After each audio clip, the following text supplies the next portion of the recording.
Learning Lenormand cards can be so difficult, but today I'm going to show you an exercise that may actually help you conquer these cards.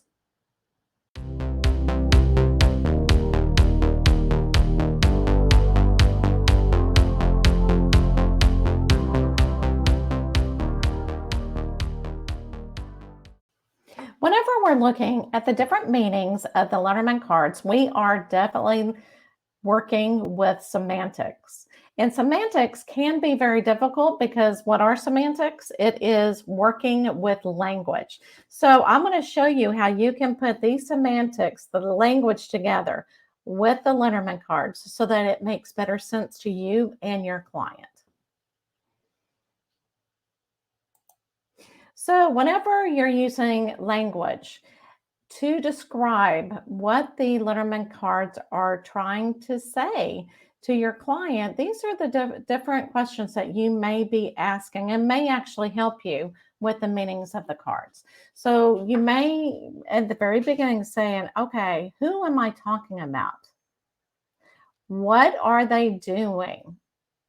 So I'm going to back up and I'm going to say, okay, so there's a lady who is drying her hair. And then to answer the question, what? Well, she's drying her hair. Where is she drying her hair? Well, she's drying her hair in her house. To whom? Well, she's drying her own hair. What time? Well, she probably is drying her hair in the morning. Let's continue with the story. So describe what is going on. So kind of summarize it. Okay, so we have this lady who is drying her hair in the morning at her house. And how is she doing it? Well, we could do step by step if you wanted to. Or how is she feeling maybe during it, but how does she dry her hair? Then, so what all of this means, I know I feel like I just gave you a elementary, lesson on semantics. Why is this important? So whenever you're doing a Lenormand card reading, you're actually telling the client's story, their life story.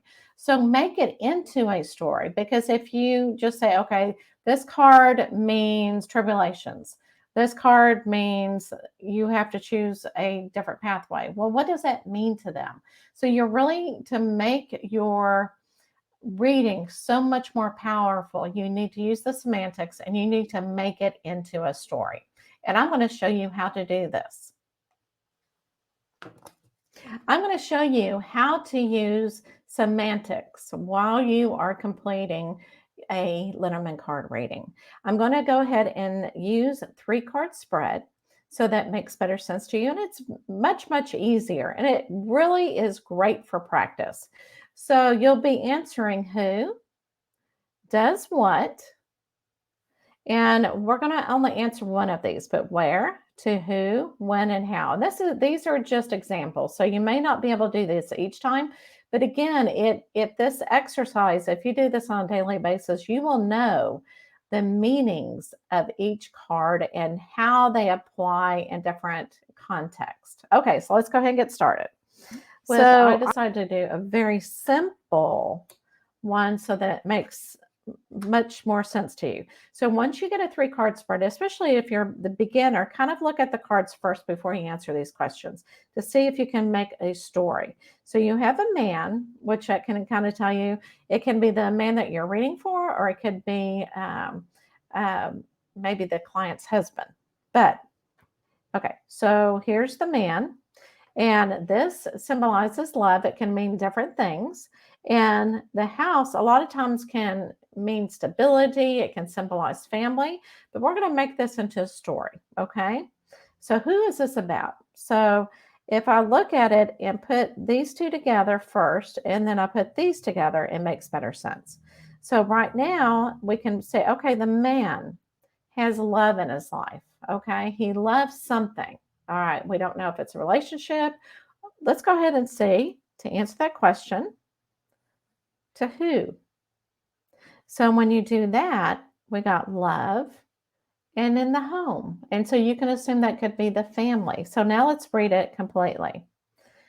this man loves his family. So see how I made it into a very simple sentence. And it can be so complex, especially if you have somebody sitting with you and you're trying to make sense of it. Just start thinking, okay, how can I make this into a story? How can I make this very basic? And start reading 2 cards together and then 2 cards together and then make it into a complete sentence. All right, let's do another one. Okay, so for this next card spread, I went ahead and decided to do something that is like a thing to help you try to make it into a story, okay? Now, first, I always like to look at the symbols, what the symbols mean. So a mountain can mean that it's unmovable. It can also mean that there's tribulations, maybe a challenge in your life. You know, like I said, lots of tribulations. Whenever we're looking at a snake, it can be deceivious. Sometimes this will come up whenever someone is having an affair. So maybe someone is making advances towards you or to your loved one. And this is the book of knowledge. Okay. This is a lot of times, unknown knowledge in your life. So whenever you try to make a story, let's see how these two to put together. So oh, wow, this person has lots of challenges in their life, especially when the snake comes. Something deceivious has come into their life. But you know what? They're going to be unmovable. And then when I put the snake with the book, it shows this knowledge that they're finding out is very deceivious. So maybe they may not be able, it's untrue. Maybe they just don't know how to deal with it. So now let's make it into a story. Okay. So there is someone who is being challenged and who is unmovable due to this challenge, because this is something, a challenge has come into their life. It could be maybe someone trying to seduce them, you know, someone that they're going, oh, I don't know about this, but somebody may be trying to seduce them. And you know what? They have some knowledge that is they're not for sure about, okay? That they're kind of fickle and they're being manipulated by this knowledge, because that's what the snake does. So this person is being manipulated. So let's make it even simple, okay? So to being moved by someone's seduction and maybe this person has also been manipulated by certain facts that the person who's seducing them is giving to them. I know that's longer than one sentence, but that is one meaning that it could be. All right, so let's switch to another one. All right, so the sun can mean joyful. And of course, we know this card sometimes is negative, but sometimes it can be positive, okay? This is meaning an ending to something, all right? And then we have the star, which is like a hope, encouragement that you're heading on the correct pathway, all right? So let's put these two together to try to make a story. So there's some, because this means joyful, this means ending. It could mean that there's, oh my goodness, if you have a lot of joy in your life, maybe it is ending. And let's see how, when you put the star and the coffin together, what this means. Maybe due to, maybe death of someone's dreams. Okay. So you could make it into this story. Being joyful is being ending due to burying someone's dreams.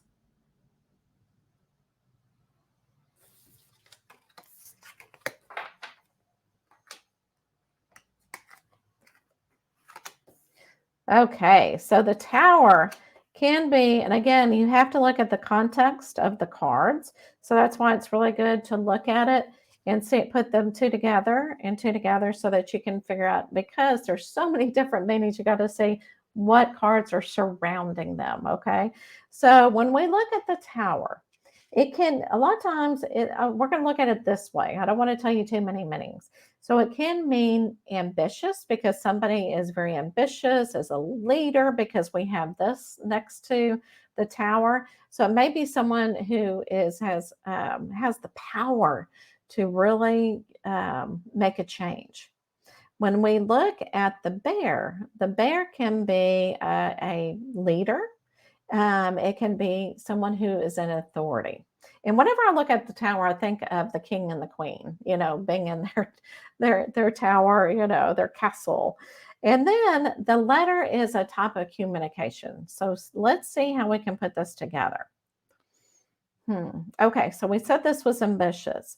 So maybe an ambitious and perfect leader may express themselves with authority. I love it. See, each one of these is telling a story.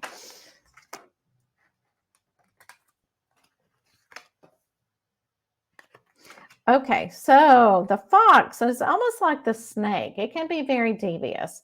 It has other meanings. I'm not going to kind of confuse you with this, but I'm going to talk about that. It could also mean maybe a type of job, 8 to 5 job, but somebody who is kind of being sneaky and being deceivious, like a fox does. Okay, so the rider means somebody is bringing news to this person. And then the whip is like there's something violent in someone's life. So let's go back and let's put these two together. So because you're looking at news and you're looking at deceivious, maybe it's deceivious news. Then when we come over here, because news brings things, whenever you hear about news and information, so maybe this information is bringing like, oh my gosh, like constructive, something that's very constructive to someone's life, violence, okay? And so let's go ahead and talk maybe about a story.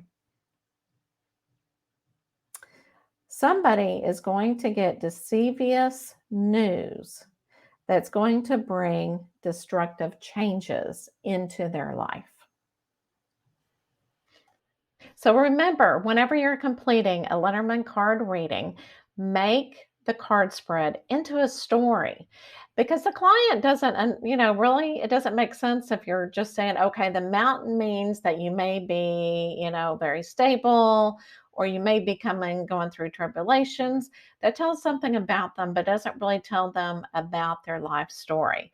So try to make all the semantics that you can, answer as many questions as you can, so that the client has that guidance to continue on their journey. So I hope that you enjoy completing all of your Lenormand card readings.